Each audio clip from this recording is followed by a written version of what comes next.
নমস্কার, আমি আপনাদের প্রবীর বিশ্বাস। দেখছেন বিশ্বজোড়া বাঙালির আওয়াজ এনকে ডিজিটালের বিশেষ সম্প্রচার যেমন দেখেছি মমতাকে।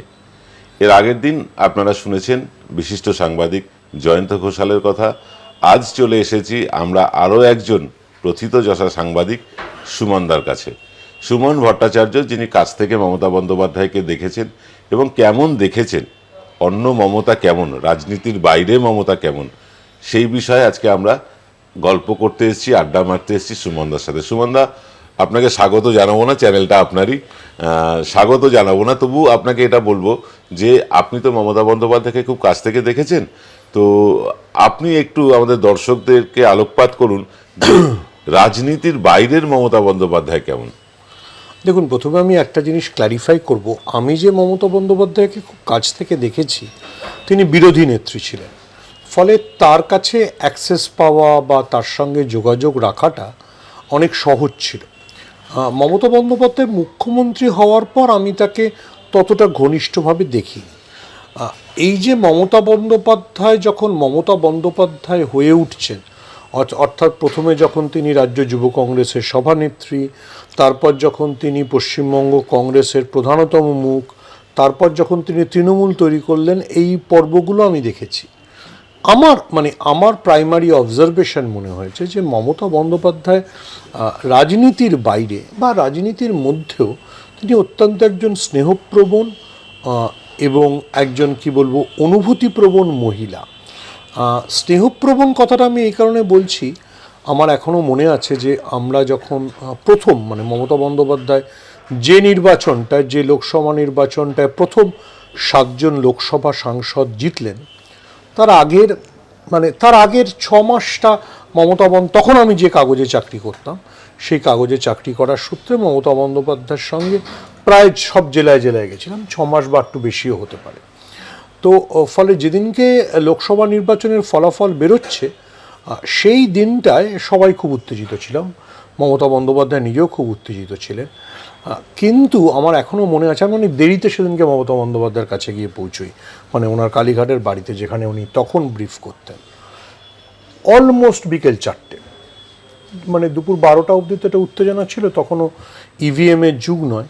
তো আমি যখন পৌঁছই, আমার মনে আছে যে ততক্ষণে উনিও শিওর হয়ে গেছেন যে প্রদেশ কংগ্রেস সাইনবোর্ড হয়ে গেছে, কংগ্রেসের গোটা ভোট ব্যাংকটাই ওনার কাছে চলে এসছে, উনি 7টা আসনে জিতছেন, প্রায় দক্ষিণবঙ্গে প্রধানতম রাজনৈতিক শক্তি হিসেবে তৃণমূলের আত্মপ্রকাশ করছে। কিন্তু আমার স্টিল মনে আছে যে উনি প্রথমে আমার জন্য খাবার নিয়ে ওয়েট করছিলেন।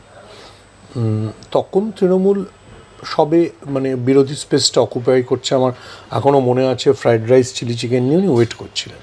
উনি আমাকে বলেছিলেন যে আগে খেয়ে নে, তারপরে কথা হচ্ছে বাকি।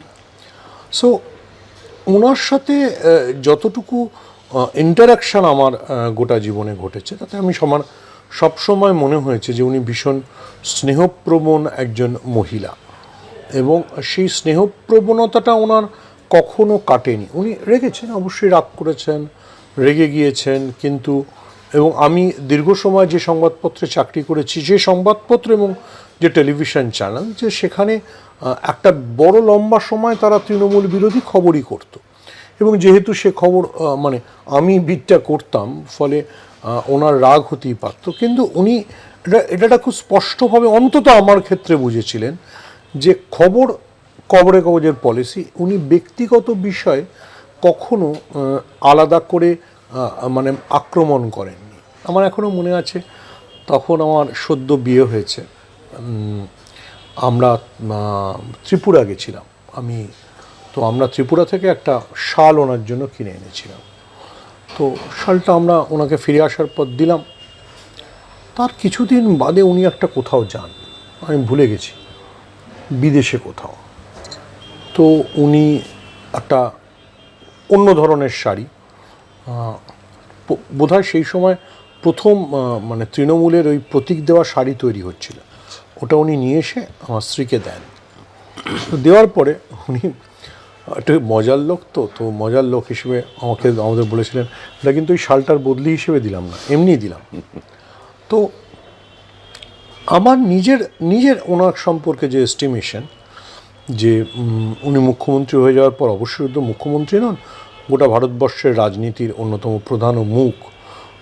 আমার এখনও মনে আছে যে একদিন ওনার প্রেস কনফারেন্স হচ্ছে কালীঘাটে, আমরা মদনদা তখনও যুবনেতা, কিন্তু তৃণমূলের অনেক কিছু দেখেন, তা মদনদা আমাদের জন্য কিছু খাবার টাবার প্যাকেট নিয়ে এসছেন। তো আমরা কিছু একটা বিষয়ে মদনদার বক্তব্য জানতে চেয়েছি। মদনদা বলছে যে না না, বুঝতে পারছিস না তো, মমতাদের একটা বড় ব্যাপার, সব ন্যাশনাল চ্যানেলে দেখবি যে 5-6টা মুখ নিয়ে প্রোমো তৈরি হয়, তার মধ্যে মমতা বন্দ্যোপাধ্যায়ের নাম থাকে। তো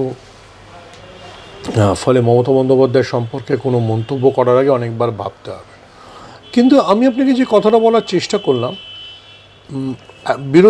বিরোধী নেত্রী হিসেবে মমতা বন্দ্যোপাধ্যায় আক্ষরিক অর্থেই যে 10 ফুট বাই 10 ফুট বা তার চাইতে ছোটো এক যে ঘরটায় থাকতেন, সে ঘরটাতেও যেহেতু সে সময় আমি অনেকবার গিয়ে ওনার সঙ্গে কথোপকথন করেছি, সেই কথোপকথনগুলো খুব ইন্টারেস্টিং ছিল। ওনার তখন একটা কালো পুরনো টেলিফোন ছিল, তো টেলিফোনটা তারা ফোন এলো, উনি ফোনটা ধরলেন। পচা তোকে বলছে কিন্তু 83 নম্বর ওয়ার্ডে তুই ঝামেলা করিস না, ওখানে অমুক লোক আছে ইত্যাদি ফিত্যাদি বললেন, ফোনটা রাখলেন। আবার ফোনটা এসছে, উনি বিরক্ত হয়ে ফোনটা তোলেন, পচা আবার ও না বাজপেয়ীজি বলিয়ে হ্যাঁ হ্যাঁ হ্যাঁ হ্যাঁ। তো মানে শি কুড হ্যান্ডেল, মানে একই সঙ্গে একজন সাধারণ তৃণমূল কর্মীর ফোন, একজন প্রধানমন্ত্রীর ফোন। আমার মনে হয়েছে যে উনি সেটা সবসময় হ্যান্ডেল করতে পারতেন। এবার মুখ্যমন্ত্রী হয়ে যাওয়ার পর তার নিশ্চয়ই প্রশাসনিক চাপ বেড়েছে, তার বিভিন্ন ধরনের মানে কি বলবো, তার অনেক ধরনের তাকে প্রোটোকলের কাজের ব্যাপ্তি বেড়েছে, প্রোটোকলের মধ্যে থাকতে হয়। ফলে অবশ্যই নিশ্চয়ই তিনি হয়তো এখন কিছুটা প্রোটোকলের মধ্যে থাকেন, কিন্তু আমি চিরকাল বিশ্বাস করি যে উনি মানুষ হিসেবে খুবই একজন স্নেহপ্রবণ, সাধারণের সঙ্গে কমিউনিকেট করতে থাকা মানুষ। মানে এটার কারণ কি মনে হয় সুমনদা? একেবারে মানে গ্রাসরুট থেকে তিনি উঠে এসেছেন, একসময় ফুটপাতে দুধ বিক্রি করতেন, সেখান থেকে উঠে আসার কারণে কি সাধারণ মানুষের সাথে এত সহজে রিলেট করতে পারেন? দেখুন, প্রথমত আমি মনে করি যে গত 50 বছরে ভারতবর্ষে যতজন রাজনীতিক উঠে এসছেন, আমি যেহেতু দিল্লিতেও কাজ করেছি, মমতা বন্দ্যোপাধ্যায় ক্ষণজন্মা, মানে প্রথমত সবার মধ্যে এই গুণগুলো বা আপনি যা বলেন কোয়ালিটিস বলুন, সেগুলো থাকে না। দ্বিতীয়ত যে যা আজকের টার্মসে যেটাকে যদি বলা হয়, যে উনি যে ঘরানা থেকে এসছেন সেটা কংগ্রেসি ঘরানা। লেফটিস্ট ঘরানায় একটা ব্যারিয়ার তৈরির চেষ্টা থাকে, তথাকথিত যে বাম রাজনীতির যে ঘরানা, সে বাম রাজনীতির সিপিএম ছাড়া অন্য বাম দলগুলোর মধ্যেও একটা ব্যারিয়ার থাকে। মমতা বন্দ্যোপাধ্যায় কোনোদিনই খুব ব্যারিয়ারে বিশ্বাস করেননি। সে ব্যারিয়ার বারবার ভেঙেছেন, মানুষের সঙ্গে সম্পর্ক তৈরি করেছেন। আমি ওনার সঙ্গে এক সময়, অবশ্যই সেটা আজ থেকে প্রায় 25 বছর আগে, যত গাড়িতে বা ট্রেনে ট্রাভেল করেছি, দেখেছি যে উনি মানুষের সাথে কমিউনিকেট করতে খুব পছন্দ করেন। সেটাই ওনার প্যারামিটার, যে ভোটে কীরকম কী হতে চলেছে বা এই অঞ্চলে ওনার দল কিভাবে এগোচ্ছে, এটা উনি বুঝতে পারেন। ফলে আমার মনে হয় যে মানুষের সঙ্গে কমিউনিকেট করার দক্ষতাটা উনি যে ঘরানা থেকে এসছেন, পশ্চিমবঙ্গের রাজনীতির যে ঘরানা থেকে এসছেন, সে ঘরানা ওকে দিয়েছে। বাম রাজনীতির যে, আমি শব্দটা ব্যবহার করলে হয়তো বাম রাজনীতিকটা দুঃখ পাবেন, কিন্তু যে আত্মম্ভরিতা, যে আমি সব জানি, আমি একটা বিরাট পণ্ডিত, উন্নাসিকতাটা বেশি, সেইটা তো কংগ্রেস রাজনীতিতে ছিল না, কোনোদিনই ছিল না। মমতা বন্দ্যোপাধ্যায় সেটার পারফেক্ট প্রোটোটাইপ। মমতা বন্দ্যোপাধ্যায় সেটার থেকে নিজেকে একটু বাড়িয়ে নিয়ে গেছে। না, আমি আমার অভিজ্ঞতার কথা আপনাকে বলি। বেশ কয়েক বছর আগে আমার এই ডান কবজিটা ভেঙে গিয়েছিল মোটর সাইকেল অ্যাক্সিডেন্টে। তখন প্লাস্টার নিয়ে আমি ওনার সাথে ইন্টারভিউতে গিয়েছিলাম। তো তারপরে আমার সাথে প্রায় 8-9 বছর পরে আরও একবার ওনার মুখোমুখি হই। তো উনি প্রথম প্রশ্নটা করেছিলেন, তোর হাতটা কেমন আছে? এই যে স্মৃতিশক্তি, এত পরিশ্রম, এত লক্ষ লক্ষ লোকের সাথে কমিউনিকেট করার পরেও পার্টিকুলার কাউকে জিজ্ঞাসা করা এই রকম ধরনের প্রশ্ন, এটা ক্ষণজন্মা ছাড়া হয় না। আপনি ঠিকই বলেছেন। আপনি বলছেন যে মমতা বন্দ্যোপাধ্যায় খুব মানুষের সাথে রিলেট করতে চান এবং মাটির গন্ধটা বোঝেন, সব মেনে নিলাম। মমতা বন্দ্যোপাধ্যায় মানে কতটা রসিক মানুষ সেটা যদি আপনি একটু বলেন। দেখুন, মানে আমি মমতা বন্দ্যোপাধ্যায়ের সঙ্গে আন্দামান গেছি। আমার মনে আছে সেই জঙ্গলের মধ্যে আন্দামানে গাড়ি চলছে, উনি আর সোনালি, আমাদের তখনও সোনালি গুহ ওনার সঙ্গে আছেন, উনি আর সোনালি গুহ কী বলে আমাদের ভয় কাটাতে গান শুরু করলেন। মমতা বন্দ্যোপাধ্যায়ের যে রসিকতার বোধটা, সেটা আমি বলবো ভীষণ পলিটিক্যাল, মানে উনি ভীষণ পলিটিক্যালি শার্প। তো মানে আমি আবার দুটো তিনটে অতীতের উদাহরণ দিতে পারি। একসময় ওনার দল থেকে পঙ্কজ বন্দ্যোপাধ্যায় বেরিয়ে যান। তখন আমি যে কাগজে চাকরি করতাম, আমারই স্টোরি ছিল আট কলমের স্টোরি। তো আট কলমের স্টোরি ফরি হয়ে গেছে, যাই হোক, সে তর্ক বিতর্ক আলোচনা হয়ে গেছে। কিছুদিন বাদে খবর এলো যে সুব্রত মুখোপাধ্যায়, তখন তিনি কংগ্রেসে ছিলেন, কংগ্রেস থেকে তৃণমূলে যাবেন। তো আমি ওই কাগজেই তখনও আছি। আমি রাত্রিবেলা প্রায় 11:15টার সময় সুব্রত মুখার্জিকে ফোনে পেলাম। তখনও মোবাইলের যুগ না, ফোনে পেলাম। সুব্রত মুখোপাধ্যায়ের সঙ্গে আমার একটা ব্যক্তিগত যোগাযোগ ছিল। আমি জিজ্ঞেস করলাম যে সুব্রতবাবু, তুমি কি সত্যি সত্যি তৃণমূলে যাচ্ছ? বলে আমি তো যাবো ভাবছি, কিন্তু মমতা বন্দ্যোপাধ্যায়কে যে তুই মমতা ব্যানার্জিকে জিজ্ঞেস কর, তোমাদেরকে জিজ্ঞেস কর যে আমি গেলে আমাকে মেয়র করবে কিনা। তার কিছুদিন বাদে কলকাতা পুরসভার ইলেকশন ছিল। তো আমি মমতা ব্যানার্জিকে ফোনে পাচ্ছি না, মোবাইলের যুগ না। আমি কিছুক্ষণ আমাদের ফোনে ধরলাম। ফোনে ধরায় আমি জিজ্ঞেস করলাম যে আপনি সুব্রত মুখার্জিকে দলে নেবেন? বলে হ্যাঁ, নিতে পারি। সুব্রত মুখার্জি জানতে চাইছেন যে আপনি মেয়র করবেন কেন? তাও করতে পারি। তখন আমাকে বললেন যে এই সব যে করবো, তুই পঙ্কজ ব্যানার্জির খবরটা যে আট কলমে করেছিলি, এটাও আট কলমে করবি তো? তো প্রায় রাত্রি 12টা বাজে। তো আমার পক্ষে পুরো ডিসিশানটা নেওয়াটাও কঠিন। তো আমি ওনাকে বলে দিলাম হ্যাঁ করবো। বললো তাহলে লিখে দে, আর সুব্রতদাকে বল আমায় ফোন করতে। তো আমি লিখে টিকে আমার তৎকালীন বসদের রাজি করিয়ে আট কলমেই গেছিলো খবরটা। আমি আবার সুব্রত মুখার্জিকে ফোন করলাম, বললাম যে কি সব ফাইনাল? তো বললো ফাইনালটা ডিপেন্ড করছে তুই কালকে আট কলমে করবি কিনা। ও আমায় বলেছে আট কলমে করলে আপনি মেয়র। তো আমার সবসময় মনে হয়েছে যে ওনার একটা অদ্ভুত একটা সেন্স অফ প্রপোর্শন আছে। প্রথমত ভীষণ পরিমিতি বোধ আছে, দ্বিতীয়ত একটা সেন্স অফ কী বলবো, সেন্স অফ প্রোটেকশন আছে। মানে উনি মানুষকে বেসিক্যালি প্রোটেক্ট করতে ভালোবাসেন। ওনার সাথে মানে সাংবাদিক হিসেবে আমার ক্লোজ ইন্টারাকশনের দিনগুলো 2006 ফুরিয়ে এসেছিল। আমি একটু সিনিয়র হয়ে গেছিলাম। আমি যে টেলিভিশন চ্যানেলে কাজ করতাম তার একটু অন্য পদে চলে গেছিলাম, ফলে আমাকে আর রেগুলার ওনার সাথে দেখা করতে হতো না। তার প্রায় বছর 7 আমার সাথে ওনার কোনো যোগাযোগই ছিল না, এর মধ্যে উনি মুখ্যমন্ত্রী হয়ে গেছেন ইত্যাদি। আমার বাবা মা মারা গেছে আমার মনে আছে। আমি তখন এই ডালহৌসির অফিসেই আছি। তো আমি হেঁটে আমার জিপিওর দিকে যাচ্ছি, যেমন হয় বাঙালি পরিবারে আমার বাবা মার রেখে যাওয়া কিছু পোস্টাল কাগজ ছিল। তো আমি রাইটার্স বিল্ডিংয়ের সামনে দিয়ে যাচ্ছি, পাশ দিয়ে একটা গাড়ি চলে গেল। বাবা মা মারা গেছে, আমিও একটু অন্যমনস্ক, খুব নট ইন সেন্সেস, মানে প্রপার সেন্সেস। আমার সঙ্গে আমার এক সহকর্মী ছিল, সে আমাকে বললো যে গাড়ি থেকে না সবাই তোমায় দেখছিল। তো গাড়িটা একটু এগিয়ে চলে গেছে, হঠাৎ দিলাম গাড়িটার সামনে থেমে গেছে, আর প্রচণ্ড পুলিশের তৎপরতা। তখন আমি বুঝতে পারছি না। আমি একটু হাঁটার পর আমি একটু হাঁটার আগেই হঠাৎ আমার মোবাইলে মুকুলদার নাম্বারটা সেভ ছিল, 9830014301। তো হঠাৎ মুকুলদার মোবাইল থেকে ফোন, আরে তোমাকে দিদি ডাকছে, তুমি দেখতে পাচ্ছ না সামনের গাড়িতে তো আমরা। তখন আমি বুঝতে পারলাম যে সামনের গাড়িটা সিএমের। তো আমি একটু এগিয়ে গেলাম, আমার বাবা মা মারা গেছে। আমি জিজ্ঞেস করলাম কী তুমি আমার বললে, বলোই তো নি। উনি আমার বাবাকে চিনতেন, বললেন যে মেয়েরদা মারা গেছে। হ্যাঁ। তো বললেন একদিন এসো আমার কাছে। তো গাড়ি বেরিয়ে গেল, আবার কিছুক্ষণ মুকুলদার ফোন, আরে দিদি যে তোকে অনেক কথা বলতে চাইছিল, দিদি কিছু শুনলিই না। আমি বললাম যে না, আমি আসলে একটু এতে ছিলাম। বললো দিদি তোর সাথে দেখা করতে চান, তুই একদিন সময় করে আমাকে ফোন করে আয়। সেই দেখাটা আমার করা হয়ে ওঠেনি, তার অনেক অনেক বছর পরে আবার দেখা হয়, প্রায় অলমোস্ট 10 বছর পরে আবার ওনার সাথে আমার 1:1 মানে আবার মুখোমুখি দেখা হয়। কিন্তু এই যে একজন মুখ্যমন্ত্রী হয়ে যাওয়ার পরেও রাস্তায় থামিয়ে একজন সাধারণ সাংবাদিককে জিজ্ঞেস করতে পারেন যে তোমার বাবা মা মারা গেছে, আমার মনে হয় এটা ওনার যে জীবনের তো হয় না সুকুমার প্রবৃত্তি বলে কিছু হয়, সেই সুকুমার প্রবৃত্তিগুলো খুব আমার মনে হয় ওনার জন্য খুব প্রবল। মানে উনি মানুষকে কিভাবে দেখেন, উনি যদি একবার ওনার মনে হয় যে এর সঙ্গে কথা বলা দরকার, এর সঙ্গে দেখা করা দরকার, তাহলে she is a completely different person.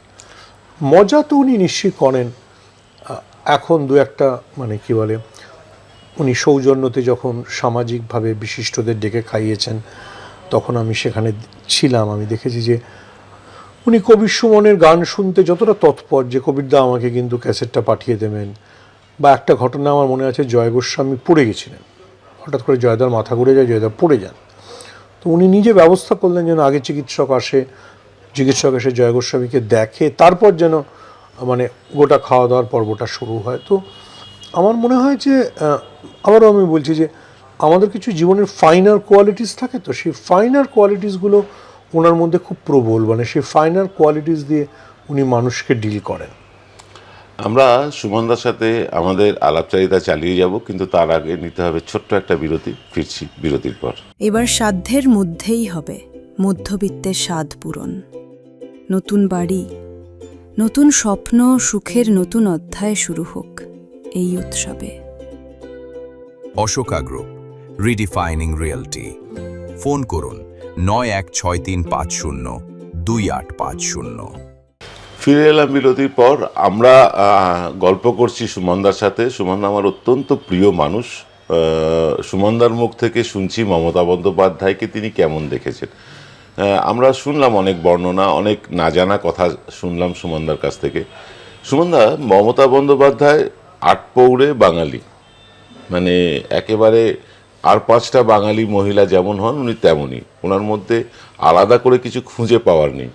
কিন্তু যেটা বাঙালি মহিলাদের মধ্যে দেখা যায় না, সেটা ওনার মধ্যে বিরল একটা জিনিস আমরা দেখতে পাই, যিনি অসম্ভব সাহসী, কোনো ভয় ডর নেই, ডাকাবুকো বলতে যা বোঝায়। আমরা আবার আপনি বলছেন মমতা বন্দ্যোপাধ্যায় অত্যন্ত স্নেহপ্রবণ, মাতৃসুলভ, আবার তার মধ্যেও ওনার যে সাহস, যে কোনো কিছু না মেনে এগিয়ে যাওয়া, ব্যারিকেড ভাঙা, এই দুটো কি কন্ট্রাডিক্টরি মনে হয় না আপনার কখনো? না, আমার মনে হয় না। আমার মনে হয় যে বাঙালি মহিলারা কিন্তু এমনিতে অসম্ভব সাহসীও হন। মাতঙ্গিনী হাজরা থেকে প্রীতিলতা ওয়াদ্দেদা, আমাদের ওটা মানে তথ্যকে বুঝতে হবে যে বাঙালি মহিলার যেটা প্রিয় জায়গা, সেখানে যদি আঘাত পড়ে, এমনিতে হয়তো তিনি চুপচাপ আছেন, শান্ত আছেন, কিন্তু তার প্রিয় জায়গা যেটা, সেটাতে যদি আঘাত পড়ে, তাহলে বাঙালি মহিলারা ফেরোসাসলি সেটাতে রেসিপ্রোকেট করে। আমরা মমতা বন্দ্যোপাধ্যায় ঠিক সেটাই। দেখুন, উনি যখন মানে কোনো ঘটনায় ফেরোসাসলি রেসিপ্রোকেট করেছেন বা রেসপন্স করেছেন, তখন আমাদের ধরে নিতে হবে, মানে আমি অন্তত রাজনীতির সামান্য ছাত্র হিসেবে ধরে নেব যে সেটা এমন জায়গায় আঘাত করেছে যেটা ওনার কাছে আনকোয়েশ্চেনেবল। ধরে নিন এখন বাংলার স্বার্থ, আমি বুঝি যে ওনার তো যথেষ্ট বয়স হয়েছে, ওনার বয়স প্রায় 70-এর উপরে। তো সেই বয়সের একজন মহিলা পার্লামেন্টে পৌঁছে যাবেন এবং পার্লামেন্টে পাশাপাশি সুপ্রিম কোর্ট যাবেন, সুপ্রিম কোর্টে গিয়ে চিফ জাস্টিসের মানে চেম্বারে মানে চিফ জাস্টিসের এজলাসে সওয়াল করবেন, তো আনথিঙ্কেবল। কিন্তু ওই যে বললাম যে উনি যখন মনে করেন যে এটা আমাকে করতে হবেই, তখন উনি সেটা করেনি। সেটা ইডিকে চ্যালেঞ্জ করা হোক, সেটা সুপ্রিম কোর্টে পৌঁছে যাওয়া হোক, আমার মনে হয় দো শি ইজ কুইন্টিসেন্সিয়াল বাঙালি মহিলা এবং বাঙালি ভদ্রলোক মহিলা। ভদ্র মহিলা শব্দটা আমি জোর দিয়ে বললাম এই কারণে, এই যে ক্রমাগত লেফট এবং বিজেপির একটা ন্যারেটিভ আছে যে উনি উনি একেবারেই মানে ভদ্র নন, শিক্ষিত নন, এটা একদম ওনার সম্পর্কে মানে যারা ওনাকে চেনে না, ওনাকে শুধুমাত্র বাইরে থেকে দেখে তাতে বোঝে উনি অত্যন্ত মানে যাকে চেনেন তার পরিবার সম্পর্কে খোঁজ নেওয়া, তার গোটা মানে তার স্ত্রী, তার সন্তানদের সঙ্গে সব কিছু উনি রাখেন। কিন্তু আমি যেটা বলতে চাইছি সেটা হচ্ছে যে তার সঙ্গে সঙ্গে কোয়েন্টিসেন্সিয়াল বাঙালি ভদ্রমহিলার সঙ্গে সঙ্গে ওনার মধ্যে ওই প্রীতিলতা ওয়াদ্দেদার, মাতঙ্গিনী হাজরাদের রক্তটা বইছে। ইফ শি ফিলস যে আমাকে মানে আমার যেগুলো পজিশন বাংলা বাঙালি সেগুলোকে অ্যাটাক করার চেষ্টা করছে, তাহলে উনি একদম ফেরোসাসলি সেটাতে জাম্প করেন। সেটা ওনার মানে একেবারে মানে ওই যে বলা হয় বাংলার বাঘিনীর মতো, তখন উনি লাফিয়ে পড়েন। সেটাই ওনার চরিত্র। আমি এটাতে খুব একটা অবাক দেখি না। মানে আমি ওনাকে যতটুকু ধারাবাহিকভাবে দেখেছি, পলিটিক্যালি বোঝার চেষ্টা করেছি, উনি পলিটিক্যালি আমি বিশ্বাস করি, অবশ্যই এটা আমার বিশ্বাস, উনি পলিটিক্যালি ভারতবর্ষে এখন এই মুহূর্তে যতজন রাজনীতিক আছেন সবার প্রতি পূর্ণ শ্রদ্ধা, মানে পলিটিক্যালি সবার চাইতে শার্প। উনি দ্রুত, মানে একটা ঘটনাকে বুঝতে, মানে কাউকে বিন্দুমাত্র অসম্মান না করে বলছি, রাহুল গান্ধীর যদি 5 মিনিট লাগে উনি সেটা 2 সেকেন্ডে বুঝে নেবেন যে এটা ডান দিকে কী হতে চলেছে বা বাঁ দিকে কী হতে চলেছে। তো সেইটা যেহেতু উনি বোঝেন এবং সেটা যেহেতু উনি জানেন, সেটা গ্রাউন্ড রিয়ালিটি উনি এত ভালো বোঝেন, তো সেই জন্য আমার মনে হয় যে ওনার পলিটিক্যাল ম্যাচুরিটি বা রাজনৈতিক বিচক্ষণতা নিয়ে কোনো সন্দেহ করা উচিত না। দ্বিতীয়ত হচ্ছে যে উনি বোঝেন যে ওনাকে বা ওনার দলকে বা উনি যে ভোট ব্যাংকের উপর দাঁড়িয়ে আছেন, সেই ভোট ব্যাংকে আক্রমণের চেষ্টা কিভাবে হচ্ছে। দেখুন, আমাদের যেটা বুঝতে হবে যে এই যে একটা লোকে খুব কথা বলে না যে উনি ক্ষমতায় আসার পর খুব মুসলিম তোষণ করেছেন, অমুক করেছেন, তমুক করেছেন। Firstly I want to say যে উনি কিন্তু একজন মানে অত্যন্ত ধর্মপ্রাণ বাঙালি হিন্দু মহিলা। বাড়িতে কালী পুজো করেন, ওনাকে যদি কেউ গিয়ে কোনো প্রসাদ বা ইত্যাদি দেন, উনি অত্যন্ত মানে গভীর মানে আন্তরিকতার সঙ্গে সেটা গ্রহণ করেন। আমি জানি যে আমার যারা ঘনিষ্ঠ বন্ধু সাংবাদিকরা, তাদের নামই করতে চাই না, তারা হয়তো বেনারস গেছে বা তারা হয়তো অন্য কোথাও গেছে, উনি তাদের বলেছেন ভিডিও কল করে আমাকে মন্দির দেখাবে। কিন্তু একই সঙ্গে 2011 ক্ষমতায় আসার অন্তত 15-16 বছর আগে থেকে আমি ওনাকে চিনি। আমি 1996-এর কথা বলতে পারি, 97-এর কথা বলতে পারি। ওনার সঙ্গে যে কত ইফতারে উনি আমাদের নিয়ে গেছেন, তখন তো উনি জানেন না যে এই মুসলমান ভোট ওনার পেছনে নির্ণায়ক শক্তি হয়ে দাঁড়াবে। আমি এবং আমার সঙ্গী একজন টেলিগ্রাফ পত্রিকার সাংবাদিক ছিলাম, মনে আছে। আমি যেহেতু খুব কোনোদিন মাংস খেতে ভালোবাসি না, আমরা হালিমের পর হালিমের প্লেট সাবড়েছি ওনার সঙ্গে। আবার আমি বলছি, ওনার মানে টিপিক্যাল যে ধারাটা সুভাষ বোস, বিধান রায়রা অনুসরণ করেছেন, যে আমি মা কালীর পুজো করি, কিন্তু তাই বলে আমি ঈদের দিন সিমই খাবো না কেন বা বড়দিনে কেক খাবো না কেন। হ্যাঁ, আমার মনে আছে যে কত মানে এই যে এখন যে বড়দিন বা ইত্যাদিগুলো নিয়ে যে বিতর্ক দেশে তৈরি হয়েছে, আমি তো মানে ধরুন একটা 10 বছরের স্প্যান, প্রতিটা বড়দিনই আমি ওনার কাছে গেছি। উনি তো বড়দিনে কেক খাওয়ার নিয়ে এটা আমার কখনো মনে পড়ছে না। কেক রাখা থাকবেই, এটা সত্যি কথা যে অন্য সব কটা দিন উনি বিকেলবেলা মুড়ি আর তেলেভাজাই খাওয়াতেন, কিন্তু বড়দিনে উনি কেক খাওয়াবেন না বা কালী পুজোর দিন উনি প্রসাদ খাওয়াবেন না, এটা আনথিঙ্কেবল। দেখুন, মুখ্যমন্ত্রী হওয়ার পর হয়তো ওনার বাড়ির কালী পুজো আরে এবং বহরে বেড়েছে, সেখানে হয়তো যাওয়াটা একটা স্ট্যাটাস সিম্বল হয়েছে, সেটা হয়তো পাওয়ার করিডর তৈরি হয়েছে, দ্যাটস অল টুগেদার ডিফারেন্ট। কিন্তু আমি আবার বলছি যে একটা মানুষকে আপনি, এটা আমাকে ঋতুপর্ণ ঘোষ বলেছিলেন, যে একটা মানুষকে আপনি বুঝবেন কিসে, যখন সে বিখ্যাত নয়, যখন সে সাধারণ। আমি মমতা বন্দ্যোপাধ্যায়ের সঙ্গে সে মানে বিখ্যাত হয়তো তখনও উনি, কিন্তু একজন এমপি পশ্চিমবঙ্গ কংগ্রেস, আমি তখনও ওনার সঙ্গে ট্রাভেল করেছি। কোথাও ট্রাভেল করছেন উনি, উনি জানেন এই এলাকাটা খুব বিখ্যাত মন্দির আছে, উনি থামবেনই সেখানে থেমে উনি পুজো দেবেন ইত্যাদি। আবার আমি ওটাই বোঝানোর চেষ্টা করছি, আবার একই সঙ্গে উনি ট্রাভেল করছেন, জানেন কোনো দরগা আছে, ধরুন বীরভূমের সাইডে দরগা আছে, উনি থামবেনই সেখানে, দরগায় উনি চাদর চড়াবেনই। মানে এই সব বিষয় মানে আমি বলবার চেষ্টা করছি, দেখুন সময় এবং সোশ্যাল মিডিয়ার অ্যাডভেন্টের সঙ্গে যেগুলো হয়ে গেছে, যে আজকে তো অনেক কিছুকে আমরা মানে তথাকথিত ধর্মবিরোধী ইত্যাদি আখ্যা দিই, কিন্তু যে সময়টা দিয়ে উনি বড় হয়েছিলেন আমার ধারণা, সেই সময়টায় উনি এই শিক্ষাগুলোর মধ্যে দিয়ে বড় হয়েছেন।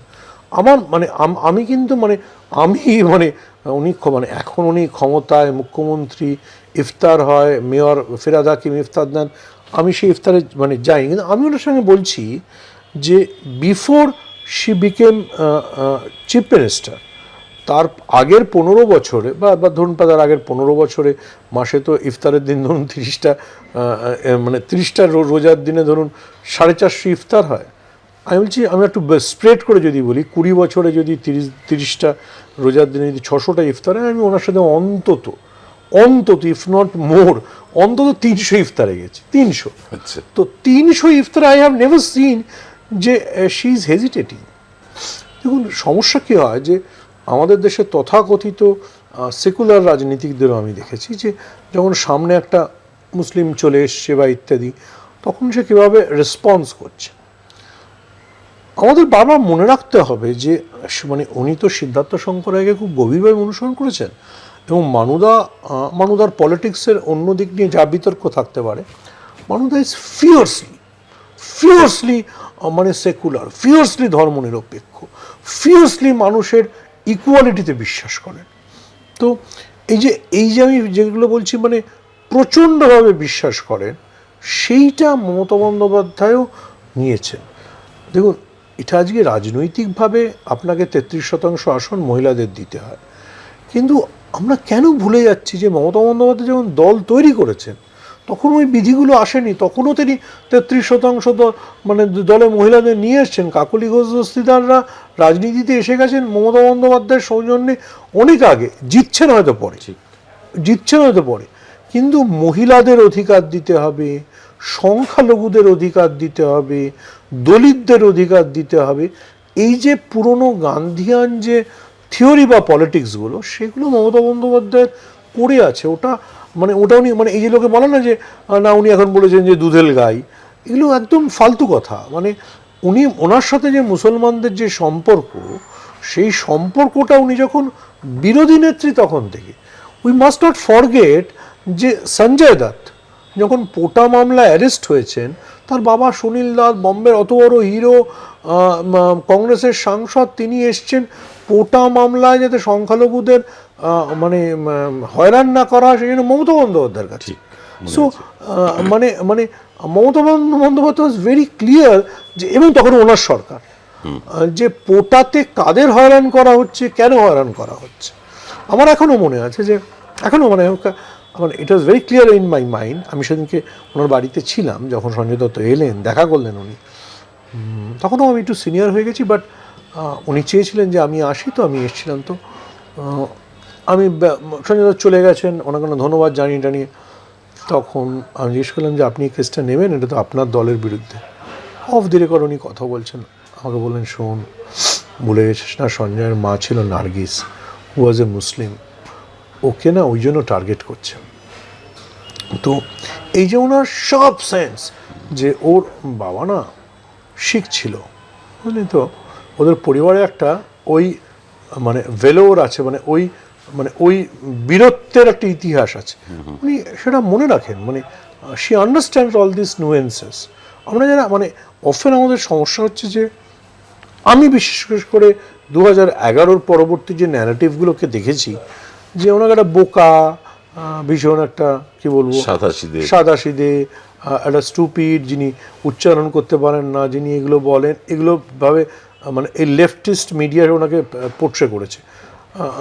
এটা নতুন নয়, নট অনলি লেফটিস্ট সুমনদা, এলিটিস্ট মিডিয়া যারা, লেফটই তো এলিটকে কন্ট্রোল করে না আমাদের যারা ধরুন লেফট করতো না এমন মিডিয়াও, বৃহৎ বড় সংবাদপত্র না, তার আপনাকে একটা কথা মাথায় রাখতে হবে যে আমাদের পশ্চিমবঙ্গে একটা বিশ্বাসকে মামেরা শক্ত করে মাথায় গেঁথে দিতে পেরেছে, যদি আপনি লেফট না হন তাহলে আপনি এলিটই নন, আর এলিট হলে আপনাকে লেফট হতেই হবে। এই দুটোই আসলে আমাকে একজন পশ্চিমবঙ্গে খুব বড় সাংবাদিক, মুসলিম সাংবাদিক, তিনি এটা বলেছিলেন, নাম করেও বলতে পারি আমি, কোনো অসুবিধা নেই, MJ আকবর, বলেছে কে বলেছে যে লেফটের কাছে প্রগতিশীল হওয়ার একমাত্র ছাড়পত্র আছে মমতা ব্যানার্জিকে দেখে। এটা আমি এখানে রিপিট, যারা এটা বলে না যে উনি এখন মুসলমানদের তোষণ করেন, if I am not wrong, আমি সাংবাদিকতায় এসেছি 94 সালে, আমি 95 থেকে বোধহয় পলিটিক্যাল বিট করছি ডেফিনেটলি আমার মনে আছে যে 96-তে একটা বিধানসভা নির্বাচন ছিল। 96 থেকে তো আমি মমতা ব্যানার্জির সঙ্গে ইফতারে যাচ্ছি, আমার কোনো ভুল নেই। 96-এর প্রথম ইফতারটা আমরা গেছিলাম খিদিরপুরের কাছে, উনি সুলতানদা তখনও সুমেনদার শিবিরে কেউ একজন অর্গানাইজ করেছিল। তো আমি 96 সাল থেকে ওনার সঙ্গে ইফতারে যাচ্ছি। তো যদি সেটাকে আপনি 15 বছর বাদে এসে বলেন যে উনি মুসলমানদের তোষণ করেন, তাহলে কিন্তু লোকে ভুল করবে, আই উড সেড ভুল।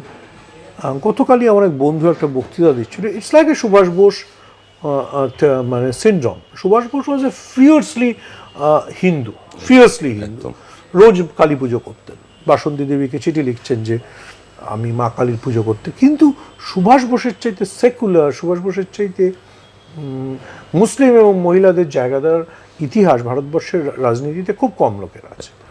তো ওই যে ধারাটা আমাদের বুঝতে হবে, সেটা মমতা বন্দ্যোপাধ্যায় পেয়েছেন। Mamata Bandyopadhyay we often mistake যে মমতা বন্দ্যোপাধ্যায়কে বিভিন্ন আখ্যা দিতে গিয়ে যে ওনাকে বামপন্থী, হ্যাঁ উনি বামপন্থী, সুভাষ বসু বামপন্থী ছিলেন। বামপন্থী মানে উনি সাধারণ মানুষের স্বার্থে কাজ করার জন্য সেদিক থেকে, কিন্তু ওনার যা কনস্টিটিউয়েন্ট অফ হার পলিটিক্স, ওনার রাজনীতির যে উপাদানগুলো সেগুলো ভীষণভাবে ওই সুভাষ বোস, গান্ধী, ইন্দিরা গান্ধী এদের দ্বারা অনুপ্রাণিত। উনি বামপন্থী উন্নাসিকতায় কোনোদিন আক্রান্ত নন। আমাদের একদম শেষ পর্যায়ে চলে এসেছি। সুমনদার কাছে আর একটাই প্রশ্ন আছে, সেই প্রশ্নে যাওয়ার আগে নিয়ে নেব ছোট্ট আরও একটা বিরতি। Welcome to the world of civil business. A Bengali business personality and the most successful business group, Roy Construction Group of companies, now coming Sarib, West Bengal. Mr. Anup Roy, the managing director of the Roy Construction Group company, ready to serve his native land, the mother Bengal.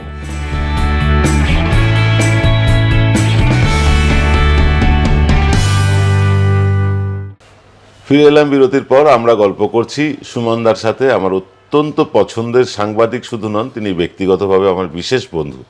সুমনদার কাছ থেকে শুনে নিচ্ছি মমতা বন্দ্যোপাধ্যায় সম্পর্কে। আমি শেষ প্রশ্ন সুমনদার কাছে রাখবো, সেটা হচ্ছে গত 15 বছর আগের মমতা বন্দ্যোপাধ্যায় এবং আজকের মমতা বন্দ্যোপাধ্যায়ের মধ্যে একটা বেসিক ফারাক আমরা দেখতে পাই। সেটা হচ্ছে আগের মমতা বন্দ্যোপাধ্যায় যা কিছু ডিসিশন নিতেন সেটা খুব স্পন্টেনিয়াস ছিল, হঠাৎ ডিসিশন নিতেন। উনি সকালবেলা কি ভাবছেন বিকেলবেলা কেউ জানতো না, বিকেলবেলা কি ভাবছেন রাতের বেলা কেউ জানতে পারতো না। কিন্তু এখন মমতা বন্দ্যোপাধ্যায় অনেক স্থবির হয়েছেন, অনেকটা ভেবে মন্তব্য করেন। এবং শুধু তাই না, উনি কোনো ঘটনা ঘটলে তার প্রেক্ষিতে কি হবে, plan A, plan B, plan C, plan D, এরকম বিভিন্ন প্ল্যান রেডি করে রাখেন যাতে তিনি ফুলপ্রুফ হয়ে লোকের সামনে উপস্থিত হতে পারেন। এই যে ট্রানজিশনটা, এই সময়টাও আপনি মমতা বন্দ্যোপাধ্যায়কে দেখেছেন, হয়তো খানিকটা দূর থেকে দেখেছেন, কিভাবে দেখছেন এই বিষয়টাকে? দেখুন, আমি কিন্তু মনে করি না যে উনি এখনও খুব স্পন্টেনিয়াস ডিসিশন নেন না। উনি এখনও স্পন্টেনিয়াস ডিসিশনই নেন। এবার বয়স বাড়ার সঙ্গে সঙ্গে যেটা হয়েছে, হয়তো সেই স্পন্টেনিটি ওই তাৎক্ষণিকতাটাকে উনি প্রসেস করছেন অন্যভাবে, কিন্তু এখনও নেন না। কেউ কি জানতেন যে উনি ইডির রেডের সময় প্রতীক জৈনের বাড়ি পৌঁছে যাবেন? Can anybody imagine? তো বা কাউকে কি উনি বলেছিলেন যে সুপ্রিম কোর্টে আমি নিজে যাব? দেখুন, ওনার ব্র্যান্ড অফ পলিটিক্সের যেটা গুণ অথবা যেটা উইকনেস, সেটা হচ্ছে উনি প্রথম এবং উনি শেষ। উনি এতটা জিনিসকে ক্যারি করেন, সেটা তো শুধু ভোট ব্যাংক নয়, সিদ্ধান্ত, রাজনৈতিক প্রজ্ঞা, অনেক দূরকে দেখতে পাওয়ার বিষয়। ফলে আমার ধারণা যে এখনও উনি স্পন্টেনিয়াস ডিসিশনই নেন, হয়তো প্রসেসিংটা ডিফারেন্ট হচ্ছে। দেখুন, এটা তো একটা মোবাইল, ইনস্টাগ্রামের যুগ, যেখানে আপনাকে অনেক ধরনের প্রসেসর ব্যবহার করতে হয়। এবং আমি যতদূর জানি যে উনি ভীষণ আধুনিক, উনি যে ফোন ব্যবহার করেন সেটা খুব আধুনিক ফোন, উনি যে ল্যাপটপ ব্যবহার করেন সেটা খুব আধুনিক। উনি মানে উনি টেকনোলজিক্যালি কিন্তু নিজেকে আপডেটেড রাখেন। সেই আপডেটেড রাখার প্রসেসটায় হয়তো ওনার, আবার বলছি, উনি একটা রাজ্যের 3 বারের মুখ্যমন্ত্রী, নট এ ইজি থিং। এবং উনি সেই 3 বারের মুখ্যমন্ত্রী হওয়ার সুবাদে ওনার উপর অনেক ব্যাগেজ আছে, ব্যাগেজ মানে প্রোটোকল, আমলাতন্ত্র ইত্যাদি। কিন্তু আপনি ওনার যে কোনো ডিসিশন মেকিং প্রসেস দেখলে যদি মানে আপনি ভাবেন, তাহলে বুঝবেন যে উনি সেই মমতা বন্দ্যোপাধ্যায় রয়েছেন। একটা উদাহরণ দেওয়ার চেষ্টা করি।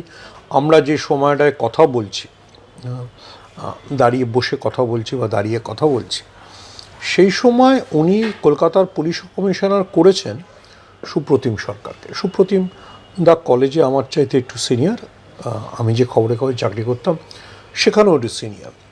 সুপ্রতিম পুলিশ কমিশনার হওয়ার 1 বা 2 দিনের মাথায় হঠাৎ কলকাতার থানা দেখতে রাত্রে বেরিয়ে পড়ল, অনেকটা বাগদাদের খলিফা হারুন রশিদের স্টাইলের ছদ্মবেশে। I believe and I do believe যে এটাও মমতা বন্দ্যোপাধ্যায়ের অনুমোদিত একটা বিষয়। মনে রাখবেন যে মমতা বন্দ্যোপাধ্যায় মুখ্যমন্ত্রী হওয়ার পর তিনি হঠাৎ হাসপাতাল চলে যেতেন। এই হাসপাতাল ভিজিট করতে যাচ্ছেন, ওই হাসপাতাল ভিজিট করতে যাচ্ছেন। এই যে মানে সবসময় যে কোনো প্রশাসন বা যে কোনো ম্যানেজমেন্ট আপনাকে চেষ্টা করে ঘিরে ফেলার। আমলাতন্ত্র আপনাকে ঘিরে ফেলে, আমলাতন্ত্র বলবে আপনাকে ম্যাডাম এভাবে যাবেন না, বা থানার ওসি বলবে স্যার আপনি এভাবে আসবেন না, এগুলোই বলবে। কিন্তু এনি গুড পলিটিশিয়ান লাইক, মানে অবশ্যই আমি গান্ধীর কথা বলবো বা ইন্দিরা গান্ধীর কথা বলবো, তারা এগুলোকে বারবার ভেঙেছেন। ইন্দিরা গান্ধী জরুরি অবস্থার পরে যখন হেরে গেলেন, তারপরে প্রথম একটা বোধহয় বিহারে গেলেন, একটা হাতির পিঠে চেপে, বন্যা হয়েছিল, হাতির পিঠে চেপে গেলেন। তো মমতা বন্দ্যোপাধ্যায়ও ওইগুলো জানেন যে মানে আমার চারপাশ আমলাতন্ত্র দিয়ে ঘিরে ফেলেছে, এই আমলাতন্ত্রকে সঙ্গে নিয়ে আমার চলতে হবে, কিন্তু এটাকে মানে অতিক্রম করে কিভাবে সাধারণ মানুষের সঙ্গে যোগ স্থাপন করতে হবে, সাধারণ মানুষের কাছে পৌঁছতে হবে। কেন আমাদের আপনি এটা ভুলে যাবো বলে হবে কী করে? সবাইকে বিস্মিত করে উনি আরজি করের পরে ডাক্তারদের আন্দোলনের মঞ্চে পৌঁছে গেছে একদম। So she knows how to break that barrier. তো খুব ট্র্যাডিশনাল পলিটিক্স তো করেন না উনি। আমরা ওনাকে বারবার মানে বিভিন্ন ধরনের ব্র্যান্ডিং দেওয়ার চেষ্টা করি যে উনি লেফটের চাইতে লেফট। অবভিয়াসলি মানে we must remember that Gandhi was also radical. তো উনি ওই কংগ্রেস, আবার আমি বলছি যে যারা এটা বোঝে না সেটা রাষ্ট্রটা ভুল করে, এবং অফেন এই ব্র্যান্ডিং দিয়ে আমরা ওনাকে খুব ছোট করি, যে উনি ওই গান্ধী ঘরানার one of the best product, যে সব রকম জানে যে ডাইনে কী করে যেতে হবে, বাঁয়ে কী করে যেতে হবে, কখন এটাকে অতিক্রম করতে হবে, কখন সরাসরি কথা বলতে হবে, কখন সরাসরি আক্রমণে যেতে হবে, এই সমস্ত প্রসেসগুলো উনি জানেন। আমার মনে হয় মানে সমসাময়িক ইতিহাস বা সমসাময়িক এলিটিজম হয়তো তাকে খুব মানে তার প্রতি সদয় আচরণ করেনি, কিন্তু ইতিহাস ভবিষ্যতে যখন মমতা বন্দ্যোপাধ্যায়ের মূল্যায়ন করবে, মূল্যায়নটা অন্যরকম হবে। মানে does it mean she is a good manager? She is extremely talented politician, extremely. মানে মানে একটা লোকের যদি 10-এর মধ্যে 9টা গুণ থাকার দরকার, ওনার হয়তো 10-এর মধ্যে 9.5 গুণ আছে। তো উনি বোঝেন ওনার মতো করে। অবশ্যই ওনারা নিজস্ব প্যারামিটার আছে যে এইটা আমাকে আজ সকালে করতে হবে, আজকে আমাকে চুপ থাকতে হবে, এটা উনি অসম্ভব ভালো বোঝেন। এবং এইটা বোঝেন বলে উনি, দেখুন, একটা পশ্চিমবঙ্গের রাজনীতিতে যা কেউ পারেনি, একটা 34 বছরের বাম শাসনকে উৎখাত করে দিয়েছেন। এবং যেখানে সবাই নরেন্দ্র মোদী, অমিত শাহ জুগান্নাটের সামনে আত্মসমর্পণ করেছে, ইভেন অরবিন্দ কেজরিওয়াল হেরে গেছে, সেখানে তো উনি হারলেন না, এখনও তো হারেননি। ফলে শি ইজ এক্সট্রিম মানে আমি আবার বলছি, 10-এর মধ্যে যদি কাউকে 9 দিলে সে ভালো হয়, উনি 10-এর মধ্যে 10, অনেক ক্ষেত্রে একটু বেশি। মমতা বন্দ্যোপাধ্যায় সম্বন্ধে কথা বলতে গেলে টাইমটা মনে থাকে না। আমাদের কথা ছিল 10 মিনিটের একখানা সাক্ষাৎকার হবে, প্রায় আধ ঘন্টা হয়ে গেল। অনেক কথা বাকি রয়ে গেল। আরও একদিন আসবো সুমনদার কাছে, সুমনদার মুখ থেকে শুনে নেব মমতা বন্দ্যোপাধ্যায়কে তিনি কেমন দেখেছেন। আজকের অনুষ্ঠান এখানেই শেষ করছি। সুমনদা, আপনাকে অনেক ধন্যবাদ আরও একবার আমাদের সময় দেওয়ার জন্য।